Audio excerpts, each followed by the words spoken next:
করে আমাদের বাঁচতে দেন। আমার আর কিছু বলার নাই। কুষ্টিয়া শহরের একটি ছোট্ট ঘর, চার দেয়ালের মধ্যে বন্দি যেন একটি দীর্ঘশ্বাসের জীবন।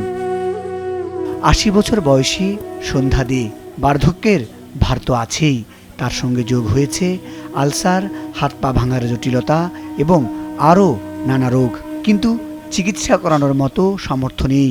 প্রতিদিন যন্ত্রণার সঙ্গে লড়াই করেই কাটছে তার জীবন।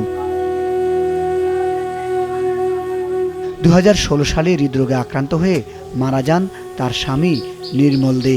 একটি বেসরকারি প্রতিষ্ঠানে চাকরি করলেও অসুস্থতার কারণে কোনো সঞ্চয় রেখে যেতে পারেননি। স্বামীর মৃত্যুর পর থেকেই সংসারে নেমে আসে চরম অনিশ্চয়তা।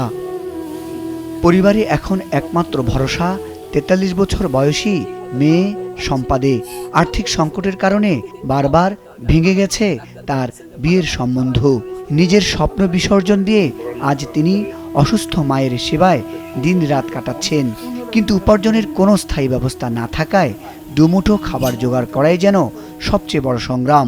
ওষুধ কেনা এখন তার কাছে বিলাসিতা। সরকারের অর্পিত সম্পত্তির এক ঘরে মাথা গোঁজার ঠাঁই হলেও দীর্ঘদিনের বকেয়া ভাড়ার বোঝা তার কাঁধে।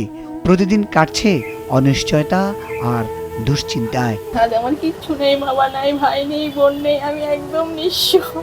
সকাল হলে রাত, রাত্রি হলে আবার ভোর হয়ে যায়। কি খাবো, কি করবো, কিছুই জানি না।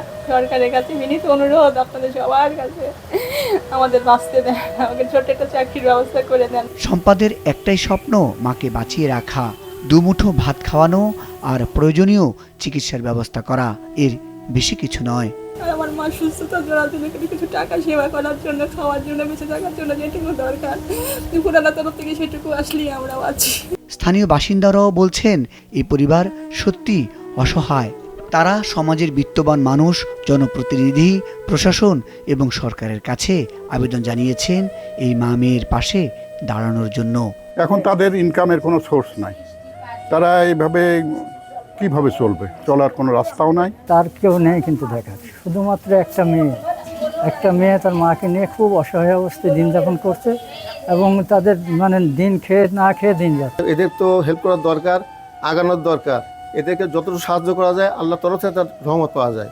একটু সহযোগিতা হয়তো ফিরিয়ে দিতে পারে একটি মায়ের বেঁচে থাকার আশা। একটি মানবিক হাত হয়তো বদলে দিতে পারে দুই অসহায় মানুষের জীবনের গল্প। এমনটি প্রত্যাশা এই পরিবারটির।